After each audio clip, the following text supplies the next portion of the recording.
जय हिंद साथियों, स्वागत है आप सभी का अपने YouTube चैनल एमटी एग्जाम में। आज तारीख है 29 अगस्त और मैं हाजिर हूं आप सभी के लिए आज की ताजा तरीन खबरें लेकर। उससे पहले अगर आप नए हैं तो हमारे चैनल को सब्सक्राइब करें। अगर वीडियो अच्छा लगे तो लाइक, कमेंट व शेयर जरूर करें। पीडीएफ के लिए वीडियो के डिस्क्रिप्शन बॉक्स से टेलीग्राम की लिंक पर जाकर ज्वाइन कर डाउनलोड कर सकते हैं। चलिए स्टार्ट करते हैं आज की क्लास। हंगरी के बुडापेस्ट में आयोजित वर्ल्ड एथलेटिक्स चैंपियनशिप 2023 में भाला फेंक में स्वर्ण पदक किसने जीता है? Option number A, Neeraj Chopra ने जीता है, जो कि 88.17 मीटर की दूरी हासिल कर स्वर्ण पदक जीता है। नीरज चोपड़ा जी ने टोक्यो ओलंपिक 2020 में 87.58 मीटर की दूरी हासिल कर स्वर्ण पदक जीता है। इसके अलावा टोक्यो ओलंपिक 2020 में इन्होंने स्वर्ण पदक जीतकर पहले भारतीय एथलीट व दूसरे व्यक्तिगत श्रेणी में बने प्लेयर यानी खिलाड़ी बने हैं। इनसे पहले व्यक्तिगत श्रेणी में कौन है? तो वो अभिनव बिंद्रा जी हैं। गोल्ड कोस्ट राष्ट्रमंडल खेल 2018, वर्ल्ड चैंपियनशिप 2022, जकार्ता एशियाई खेल 2018 और एशियन चैंपियनशिप 2017 में इन्होंने इनमें सब में क्या जीता है? तो स्वर्ण पदक जीता है। इसके अलावा इनको पद्मश्री 2022 में मिला है। एथलेटिक्स का जो वर्ल्ड चैंपियनशिप होता है इसमें अंजू बॉबी जॉर्ज ने ब्रॉन्ज जीता है 2003 पेरिस में वीमेंस लॉन्ग जंप में। इसके अलावा सिल्वर नीरज चोपड़ा ने 2022 यूजीन में जो आयोजित हुए थे उसमें इन्होंने जीता है। इसके अलावा गोल्ड नीरज चोपड़ा जी ने 2023 के अभी बुडापेस्ट में इन्होंने मेंस जेवलिन थ्रो में जीत लिया है। इसके अलावा इनको पुरस्कार की बात करते हैं तो इनको 2018 में अर्जुन अवार्ड, 2021 में मेजर ध्यानचंद खेल रत्न पुरस्कार और 2022 में पद्मश्री अवार्ड मिला है। ये गोल्ड मेडल जीतने की इनकी ये सीरीज है जिसमें south Asian games 2016, Asian championship 2017, Commonwealth games 2018, Asian championship 2018 और टोक्यो ओलंपिक 2020 में इन्होंने गोल्ड मेडल जीता है। और ये जो डायमंड लीग होता है 2022 में इन्होंने 88.44 मीटर इन्होंने फेंका था और जो इनका थ्रो था इसके आधार पर ही इन्होंने 2022 की डायमंड लीग में भी गोल्ड पदक जीता है। डायमंड लीग जो 2023 हुआ था दोहा कतर में, उसमें पहला स्थान नीरज चोपड़ा जी का रहा है जिसमें इन्होंने 88.67 मीटर तक फेंका था। दूसरा स्थान जैकब वर्डलेज का था जो कि 88.63 मीटर, जो कि चेक गणराज्य के। जैसे अभी आपको बताया है कि ओलंपिक में गोल्ड जीतने वाले एथलीट पहले कौन है? नीरज चोपड़ा। और व्यक्तिगत श्रेणी में कौन है? प्रथम अभिनव बिंद्रा और दूसरे नंबर पर नीरज चोपड़ा। उसी प्रकार ओलंपिक और विश्व चैंपियनशिप, वर्ल्ड चैंपियनशिप, इन दोनों में गोल्ड मेडल जीतने वाले प्रथम प्लेयर अभिनव बिंद्रा है और दूसरे कौन है? नीरज चोपड़ा। ये बहुत ही इंपॉर्टेंट पॉइंट है, इसको आप याद रखिएगा। अगला प्रश्न, राष्ट्रीय खेल दिवस कब मनाया जाता है? ऑप्शन नंबर बी, 29 अगस्त को मनाया जाता है। 2012 से इसको मनाया जा रहा है। मेजर ध्यानचंद की जयंती पर इसको मनाया जा रहा है और मेजर ध्यानचंद जी को पद्म भूषण 1956 में प्राप्त हुआ था। 1928, 1932 और 1936 ओलंपिक में इन्होंने स्वर्ण दिलाया है। किसने दिलाया? मेजर ध्यानचंद जी ने, जिनकी जयंती 29 अगस्त को होती है। इसी के आधार पर ही राष्ट्रीय खेल दिवस मनाया जाता है। विश्व खेल दिवस 6 अप्रैल को मनाया जाता है। थीम 2023 की इसकी थीम है विश्व खेल दिवस की, scoring for people and the planet. इसके अलावा परमाणु परीक्षण के खिलाफ अंतर्राष्ट्रीय दिवस भी 29 अगस्त को मनाया जाता है। तो 29 अगस्त को दो दिवस मनाए जाते हैं, परमाणु परीक्षण के खिलाफ अंतर्राष्ट्रीय दिवस और राष्ट्रीय खेल दिवस। मेजर ध्यानचंद जी 1926 से 1949 तक हॉकी खेले हैं टोटल ये। इसके अलावा ये 185 मैच खेले हैं, जिसमें से इन्होंने 570 गोल किए हैं। और मेजर ध्यानचंद जी को द विजार्ड भी कहा जाता है और हॉकी का जादूगर यानी कि द मैजिशियन भी कहा जाता है। इस प्रकार नेशनल स्पोर्ट डे 29 अगस्त को मनाया जाता है और 29 अगस्त को ही international day against nuclear tests 2023 ये भी 29 अगस्त को मनाया जाता है। अगला प्रश्न, गृह मंत्री अमित शाह की अध्यक्षता में हो रहे 26वीं पश्चिमी क्षेत्रीय परिषद का आयोजन कहाँ किया गया है? Option number C, Gandhinagar. Gandhinagar में ये कहाँ पर पड़ता है? तो ये गुजरात में पड़ता है। तो गुजरात के गांधीनगर में इसका आयोजन किया गया है। पश्चिमी क्षेत्रीय परिषद में गुजरात, महाराष्ट्र, गोवा, दमन और दीव तथा दादर नगर हवेली आते हैं।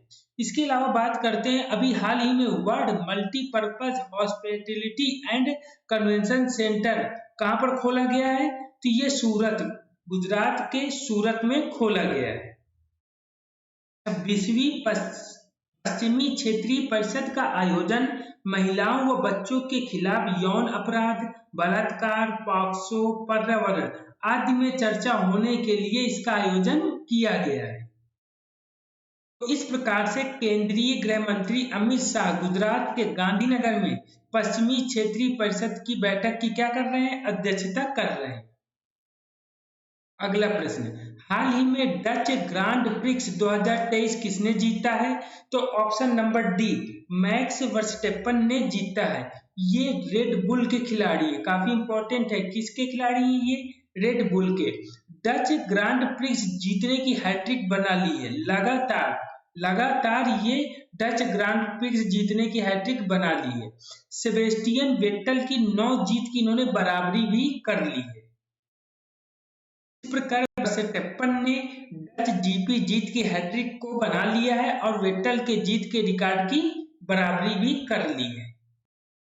अगला प्रश्न, 46वीं वार्षिक रिलायंस इंडस्ट्रीज की बैठक में मुकेश अंबानी द्वारा किस दिन जियो एयर फाइबर लॉन्च करने की घोषणा की गई है? तो ये option number A, Ganesh Chaturthi के दिन, जो कि 19 सितंबर 2023 को पड़ेगा। ये जो होगा जियो एयर फाइबर, ये वायरलेस ब्रॉडबैंड सर्विस है। जियो का ऑप्टिकल फाइबर इंफ्रास्ट्रक्चर जो है ये पूरे भारत में कितना है? 15 लाख किलोमीटर तक फैला है। इसके अलावा जियो टू 5G लैब जो कि कहाँ पर खोला जाएगा? नवी मुंबई में खोला जाएगा। बहुत ही इंपॉर्टेंट है क्योंकि जियो एयर फाइबर और जियो टू 5G लैब दोनों की घोषणा की गई है, जिसमें इस नवी मुंबई में इसको खोला जाएगा। इसको लॉन्च की घोषणा हुई है। फाइबर से ग्राहक 280 GB तक अधिक डाटा यूज कर सकता है, जो जियो की प्रति व्यक्ति मोबाइल डेटा खपत 10 गुना से भी अधिक हो जाएगी। जियो एयर फाइबर का यूज करके 280 GB तक अधिक यूज कर सकता है और 10 गुना तक मोबाइल डेटा से भी अधिक ये क्या करेगा? अधिक ये खपत कर सकता है। इस प्रकार गणेश चतुर्थी के दिन और 19 सितंबर को इसका लॉन्च किया जाएगा। अगला प्रश्न, 26वां ई गवर्नेंस अवार्ड 2023 के तहत किसे राष्ट्रीय ई गवर्नेंस गोल्ड पुरस्कार मिला है? तो ऑप्शन नंबर बी, स्वामित्व योजना को मिला है। और ये जो 26वां ई गवर्नेंस अवार्ड 2023 है, इसका आयोजन इंदौर MP में होगा। स्वामित्व योजना जो कि पंचायती राज मंत्रालय के अंतर्गत आता है और इसकी शुरुआत 24 अप्रैल 2020 से हुई है। पंचायती राज की स्थापना 24 अप्रैल 1993 को हुई थी, जो कि 73वें संविधान संशोधन 1992 के द्वारा किया गया था। स्वामित्व योजना की बात करते हैं तो इसमें क्या बनाया जाता है? संपत्ति कार्ड बनता है, जो कि उस परिवार का जो प्रमुख सदस्य होता है उसी के नाम से ये कार्ड बनता है। कौन सा? संपत्ति कार्ड जो कि स्वामित्व योजना के अंतर्गत बनता है। इस प्रकार स्वामित्व scheme of ministry of Panchayati Raj one national award for e governance 2023। अगला प्रश्न है, हाल ही में 2023 की पहली यूनिकॉर्न स्टार्टअप बन गई है। कौन बन गई है? जेप्टो बन गई, जो कि 2023 में बहुत ही लेट यूनिकॉर्न कोई स्टार्टअप कंपनी बनी है, इसलिए काफी इंपॉर्टेंट है।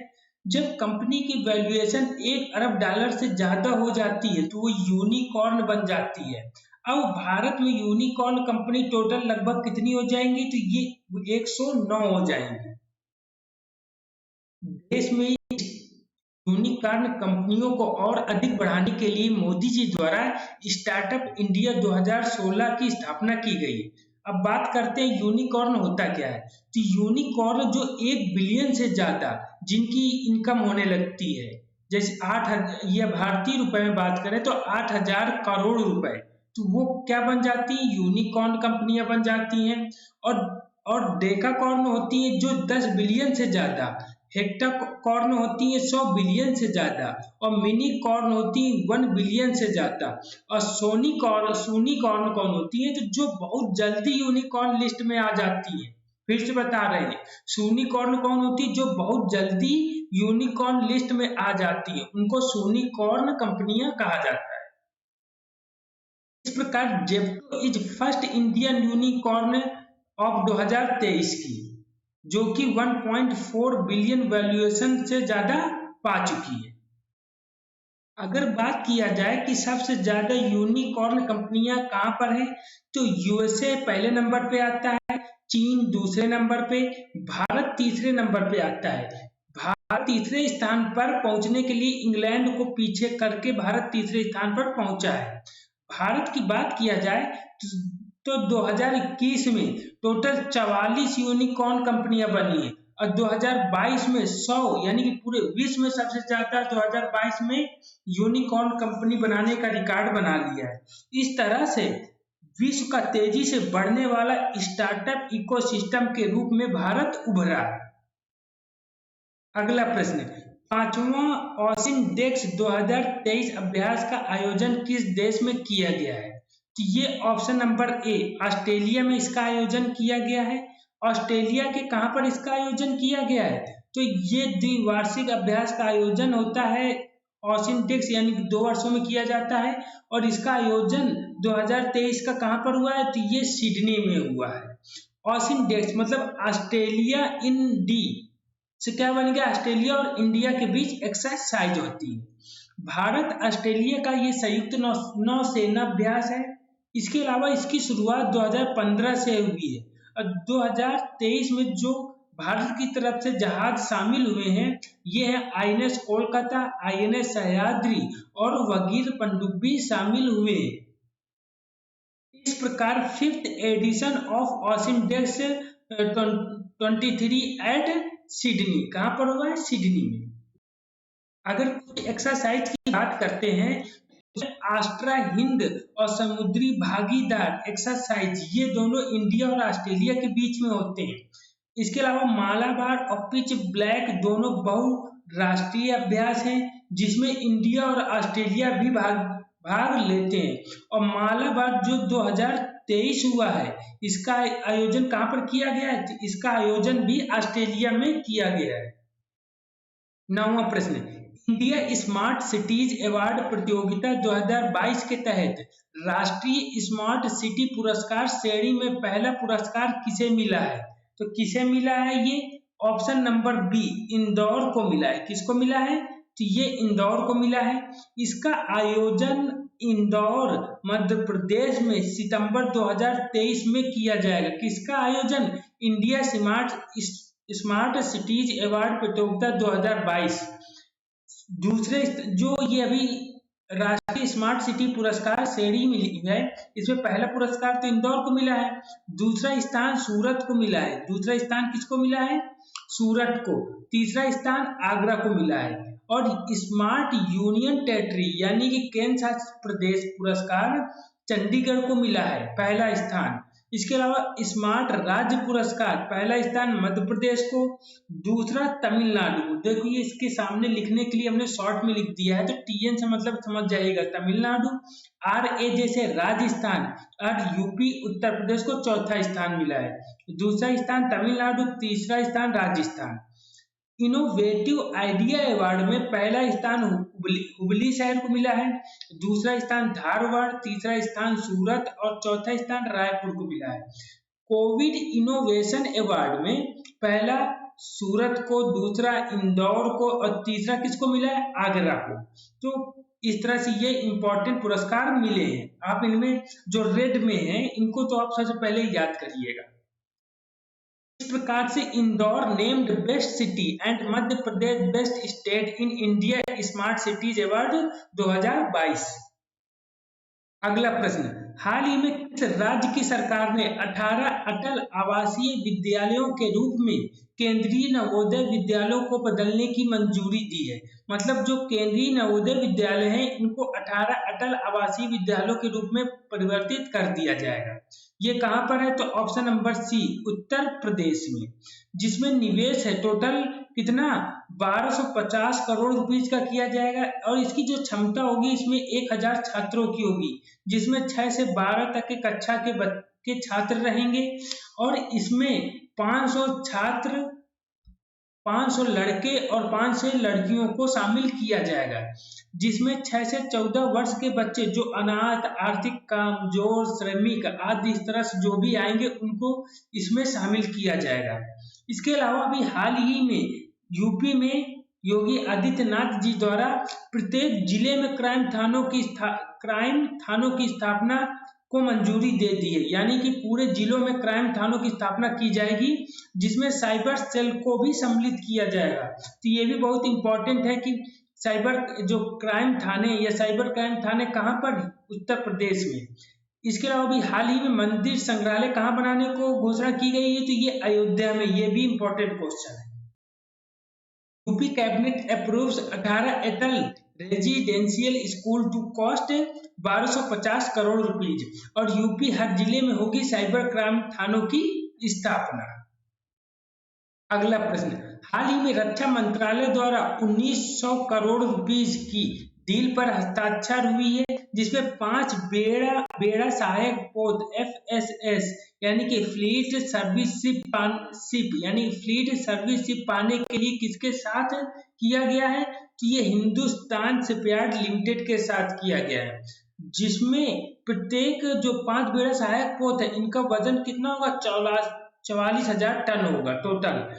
हेडक्वार्टर इसका विशाखापत्तनम आंध्र प्रदेश में है। किसका? हिंदुस्तान शिपयार्ड लिमिटेड का हेडक्वार्टर। 100 LCA तेजस मार्क 1A फाइटर जेट विमान जो कि बनाने को मंजूरी दी गई रक्षा मंत्रालय द्वारा, कहाँ किसको दिया गया है? तो ये HAL को दिया गया है, हिंदुस्तान एरोनॉटिक्स लिमिटेड को। तो ये अभी हाल ही में क्वेश्चन आया है, काफी इंपॉर्टेंट है, इसको भी याद करिएगा। इस प्रकार से Hindustan shipyard science 19,000 crore contract with defence ministry. Sorry, question में हमने 1900 बोल दिया है, 1900 नहीं, कितना है? 19,000।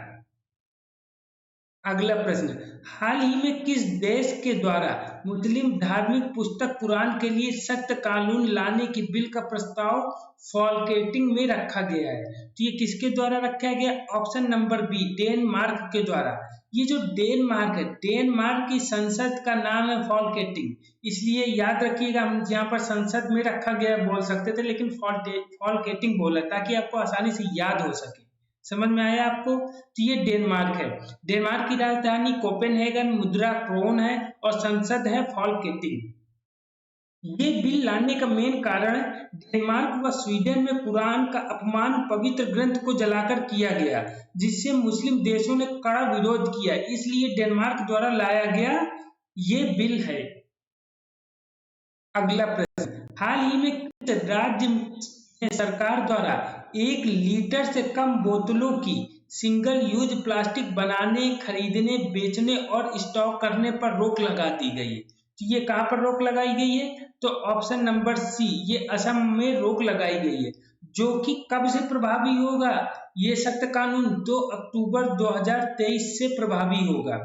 डिजी यात्रा सुविधा पाने वाला पूर्वोत्तर का पहला हवाई अड्डा गोपीनाथ बारदोली हवाई अड्डा बना है, जो कि कहाँ पर पड़ता है, गुवाहाटी में। और एक राष्ट्र एक राशन योजना सबसे पहले असम द्वारा इसको लाया गया है, या ये असम की एक योजना है।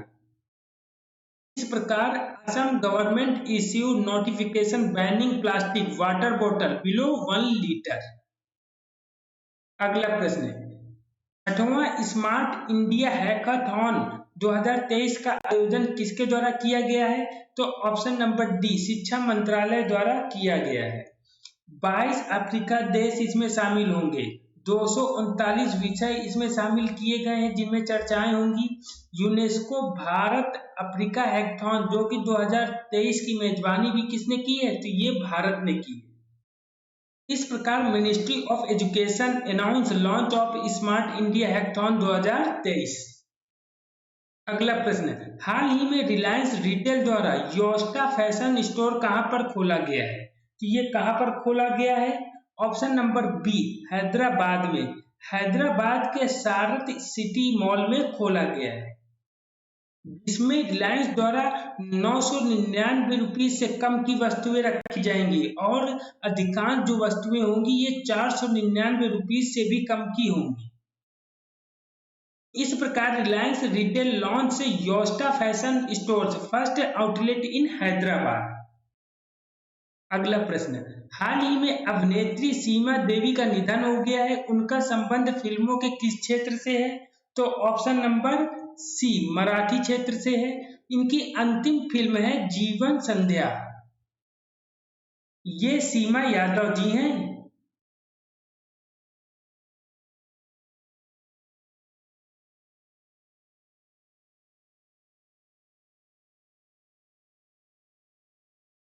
अगला इजराइल अमेरिका सहित कई ऐसे देश हैं जहां पर कोविड-19 का कौन सा वेरिएंट आने से हड़कंप मच गया है अभी हाल ही में? तो ये ऑप्शन नंबर ए, BA.2.86 कोविड-19 का नया वेरिएंट आ गया है। सबसे पहले पाया गया है, कहां पर पाया गया है? ये डेनमार्क में पाया गया है, जो पिरोला वेरिएंट प्रकार का है। कैसा? पिरोला वेरिएंट प्रकार का। इसके अलावा कुछ इसके पहले भी जो वेरिएंट आए हैं कोरोना की, तो मर्स को जो आया है ये सऊदी अरब में पहली बार आया है। ये जुटोनिक वायरस होता है। नया मामला यूएई में अभी हाल ही में मिला है। अकीरा रेशम वेयर ये इंटरनेट में एक प्रकार का क्या है? वायरस है। इसके 4 लक्षण होंगे BA.2.86 के, तेज बुखार, खांसी, जुखाम, सूंघने, स्वाद में कमी। तो इसमें ये 4 लक्षण अगर आ रहे हैं तो आपको पता चल जाएगा ये कौन सा वायरस है कोविड-19 का, तो BA.2.86 प्रकार का।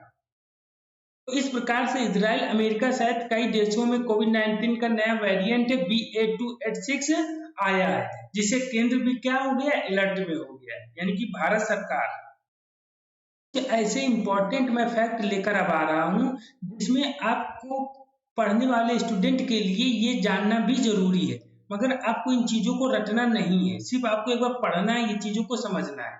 जैसे भारत और ब्रिटेन के बीच अभी मुक्त व्यापार समझौता FTA पर मतभेदों को दूर करने के लिए अगस्त के अंत तक क्या होगी? बातचीत होगी। तो ये आपको जानना जरूरी है कि मुक्त व्यापार समझौता FTA पर मतभेद जो चल रहा है दोनों देशों भारत और ब्रिटेन के बीच, तो उसमें चर्चाएं अब स्टार्ट होंगी।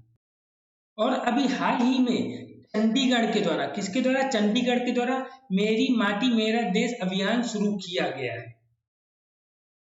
और मुंबई में मुख्यमंत्री एकनाथ शिंदे द्वारा अगस्त क्रांति मैदान में मेरी माटी मेरा देश अभियान शुरू किया गया है। और अभी हाल ही में दरबार साहिब के पूर्व प्रमुख ग्रंथी सिंह साहिब ज्ञानी जगतार सिंह का निधन हो चुका है, जिस पर श्री प्रधानमंत्री मोदी जी द्वारा दुख खेद किया गया है।